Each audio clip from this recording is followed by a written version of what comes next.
Oh yeah, no, it was it's just one of those things where obviously in that situation you got to walk Hayward with the open base, and he gets Baez to fly out, and then right there, obviously I'm looking at the card and I see Chapman still in the game, and where we're at on our side coming up, hitters coming up.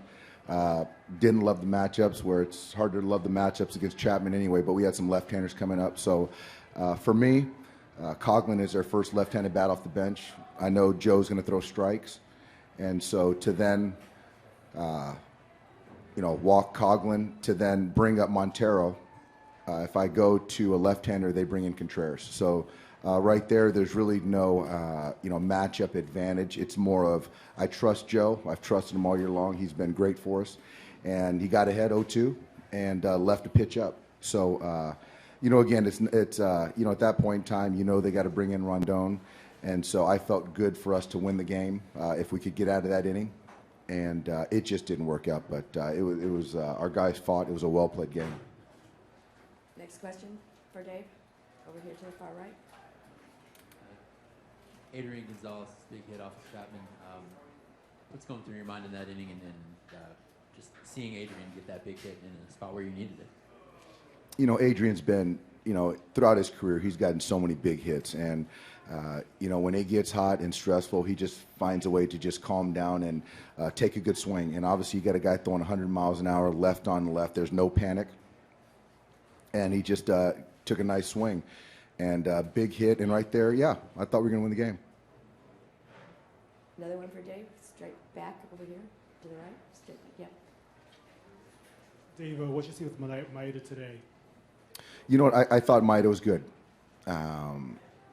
There was a couple balls that found the outfield grass, but I thought he competed well. I thought he gave us everything he had and gave us a chance to win. And right there, third time through, I felt good going to Baez. But again, Kenta was a victim of a little bit of bad luck. And that's the beautiful thing about this game. You can square balls up and get nothing to show for it, which I felt we did tonight a lot. And, you can hit some flares that find outfield grass. So Kenta pitched well. And over here to the left, Jason. This is your first postseason as a manager. Obviously, there were a lot of decisions. When you make decisions like you made tonight, and you know in your heart in the moment that they're the right decision, but they turn out like that, when you put your head in the pillow, do you second guess yourself at all? No, I think that's the thing, is that as long as, you think through things and put guys in the best position to have success in your team, a chance to win, you can do the right things, but they can't always work out. But I think the process for me, I felt really good about it, and I do the same thing over again. And 10 times out of 10, I'd take Joe Blanton against Montero, and he took a good swing on an 0-2 pitch, and it's going to happen. That's baseball. Last couple for Dave. Right here. Center. Just in general, after the Adrian Gonzalez single, you said you felt like you guys were going to win. It was a winnable game, but you don't win. How costly, how much does it hurt to be 0-1 instead of 1-0? It stings a little bit, absolutely. But I think that, just the way that we kept fighting and kept playing, and, whether we lose by a run or 4 or 5 runs, it really doesn't matter. But I thought that our at-bats all night long were quality.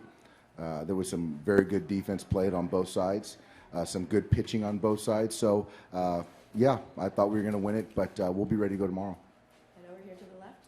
Dave, just going back to the second inning when Hayward was on third with none out, what was the thought process of moving the infield in there with Baez at the plate? I just felt that, where they were at in the order, I didn't expect a big inning, where they're at the bottom of the order. So I felt that, it puts a little extra pressure on a player to drive a run in to hit a fly ball. And Kenta, made a good pitch, 1-2, and he stuck his bat out there, and it was a flare. And honestly, if he was playing in regular depth, I don't know if he'd have made the play anyway. So it's one of those things that you just can't, you just don't know where the baseball is going to end up. And over here to the left, standing Kenta. Dave, back to the 8. At what point did you start thinking about Chapman, getting him out of the game? When did that kind of process begin in your head? As we started, as they started getting some guys on base and starting to see where they were at, it was an aggressive move by Joe. He brought him in for 6 outs, and for us to get to him and stressed him in that inning. But as they started moving down, and you see the pitcher spot up, and you're trying to, as the game was tied, you're trying to figure out a way to win it. And what's the best way to win that game is to get him out of the game. So I felt that if we did that, then the game was ours.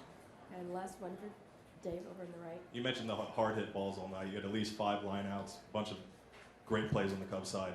How encouraging is it to know that Kershaw is lined up for game 2 and the offense is kind of clicking the way it was tonight? It's great. It's great. And I think that, if it was a sloppy game and we didn't play or compete, you get more of a sour taste. But, we played hard. We played well.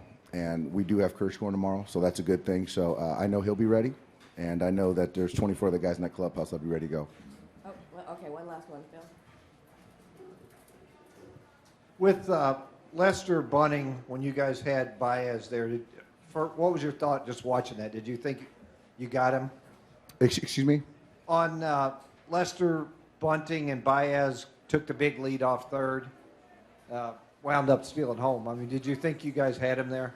Yeah. It was one of those. It's Baez was in the middle of the baseline, and I don't think Carlos could see the depth, and so we had him hung up. But it's hard for the catcher. The visual is right in line with the base, and so he reacted and thought he was closer to third base, and obviously he wasn't. So it was kind of a miscue on their part, but obviously benefited him.